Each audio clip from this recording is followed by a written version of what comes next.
Continuando con nuestro ejercicio, vamos a realizar el punto 1.2, a explicarlo. Realiza un instrumento virtual que le permita a un usuario hacer cálculo de capacitancia equivalente para capacitores en serie y paralelo. El usuario deberá poder establecer un arreglo en el cual podrá agregar o eliminar elementos y sobre el cual se calculará la capacitancia equivalente. Entonces vamos al programa LabVIEW, revisamos.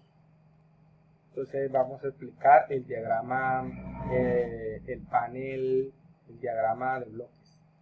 Entonces creamos, como primera medida, creamos el arreglo, creamos un array, data containers, el array, y creamos el numérico, un control numérico que es el que vamos a establecer para crear nuestro cálculo de capacitores. Entonces, a medida que cada índice se le va a poder agregar y se le va a establecer.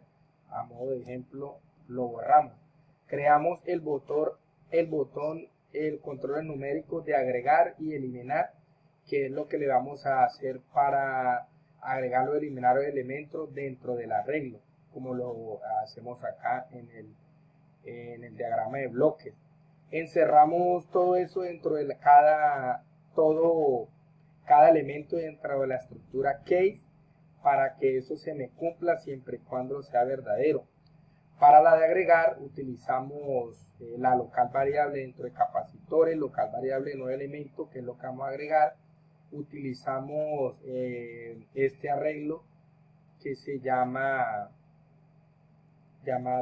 build array. El build array nos permite agregar la variable y agregar los elementos dentro de ese arreglo para saber si el tamaño y que controle el número de filas. Entonces, como vamos a agregar esos elementos, entonces utilizamos desde donde empieza, qué elemento vamos a arreglar, que son los capacitores, dentro de ese nuevo elemento, y nuevamente para que sea dentro de sus capacitores. Entonces eso lo agregamos dentro del botón agregar, que es el que le vamos a seleccionar para que agregue los elementos que necesitamos. Luego,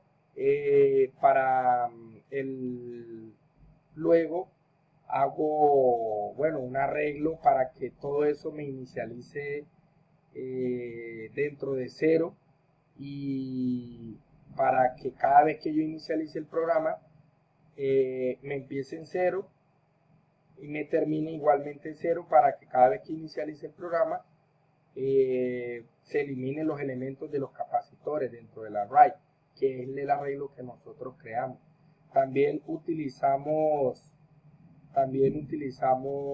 este arreglo llamado array size. El array size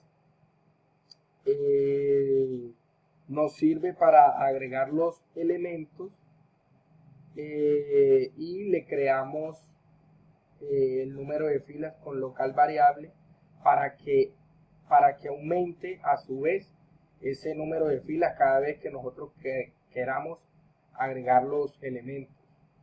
También creamos, para eliminar dentro de la estructura case, el mismo delete from array, que elabora los elementos y nos elimina esos elementos, cuánto queremos y cuáles elementos. Entonces, lo que queremos eliminar son los capacitores, que me vaya de a uno en uno, y que sean los capacitores, que es dentro de esta línea que la unimos. ¿Y qué elementos nuevamente son los de local variable? A estas locales variables le damos solo array para que conecte del lado de la parte derecha. Una vez tenemos para el aumento y disminuir y agregar todos los elementos dentro de nuestros capacitores, vamos a crear el elemento para que se sumen en serie, que es como nos lo pide el ejercicio.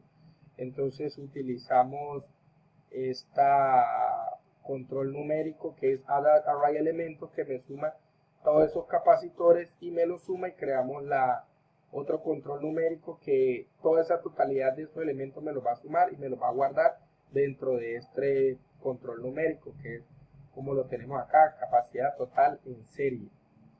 Para crear en paralelo utilizamos la estructura for loop, que cada vez que cumpla el ciclo I es el itinerario y N el número de veces que va a crear ese itinerario. Creamos la estructura, creamos este arreglo llamado index array, que nos inicializa dentro de los capacitores y nos inicia ese itinerario. Lo unimos con la división para que me divida 1 dentro de esos capacitores. Ahí hemos hecho la primera parte. Luego, nuevamente, para que me realice toda esa operación, él con la resistencia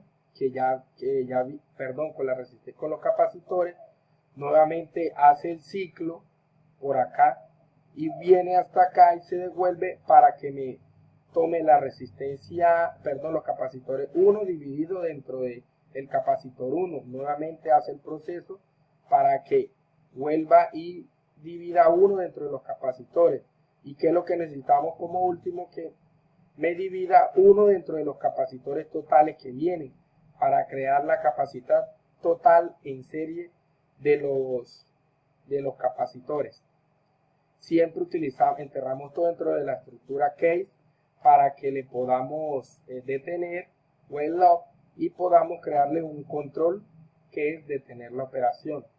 Entonces cerramos, vamos a explicar entonces le damos aquí, entonces agregamos el nuevo elemento 50, le damos agregar y como ven me está haciendo la suma de totales de capacitores en serie. Le doy a eliminar, me elimina si quiero que me agregue. Continuando con nuestro ejercicio, ahora vamos a explicar el ejercicio 1.3. Realicemos un instrumento virtual que le permita a un usuario el cálculo de divisor de voltaje entre dos resistencias. El usuario deberá poder establecer el valor de las resistencias para hallar el divisor. Esto debe ser un valor entre 220 y 100.000. El valor del voltaje de entrada debe ser entre 5 y 50. Para este ejercicio ya es un poco más sencillo, como lo hemos venido practicando a lo largo de las actividades. Creamos, pues yo en mi ejercicio creé de una vez los 3 valores que necesitaba: voltaje de entrada, resistencia 2 y resistencia 1, que eran los controles numéricos. Creé de una vez los controles numéricos, que eran multiplicación, suma, multiplicación, división y suma para cada uno de la resistencia, y apliqué lo que me decía el ejercicio, que era el voltaje de entrada por la resistencia, multiplicar el voltaje de entrada junto con la resistencia para la resistencia 1, voltaje de entrada por la resistencia 1, y sumaba la resistencia 1 de una vez con la resistencia 2, la unía por medio de este cable, y el resultado de eso, el resultado de esas dos, de la multiplicación de la multiplicación y suma de las dos, me daba como resultado dividirlas, y ese resultado lo entregaba en el voltaje de la resistencia 1 como control numérico, como control numérico constante, que era que me entregaba y no había necesidad de digitarle nada. Igualmente para el valor de la resistencia 2 utilicé el mismo procedimiento, valor de voltaje de entrada por la resistencia 2, resistencia 1 más resistencia 2, para que me diera el voltaje de la resistencia 2. Todos esos son consecutivos, muy sencillo la verdad de realizar. Lo encerré dentro de la estructura case para que pudiera detenerlo, y le agregué en propiedades el valor dentro del que me correspondía, que era 220 entre 100.000, y el data tipo fue un U32, que los números enteros era un poco más largo para la resistencia 1 como para la resistencia 2, y para el voltaje de entrada entre 5 y 50, y le di en coerce para que tome siempre ese valor, y si algún usuario digita el valor correspondiente mayor o menor, siempre le va a corresponder ese rango. Entonces, si yo digito 2, siempre me va a tomar 5. Si yo digito 100, siempre me va a tomar 50. Escribo el cálculo 230, 550, y como ven, me corresponde al valor de la resistencia 1 y al valor de la resistencia 2. Muchas gracias.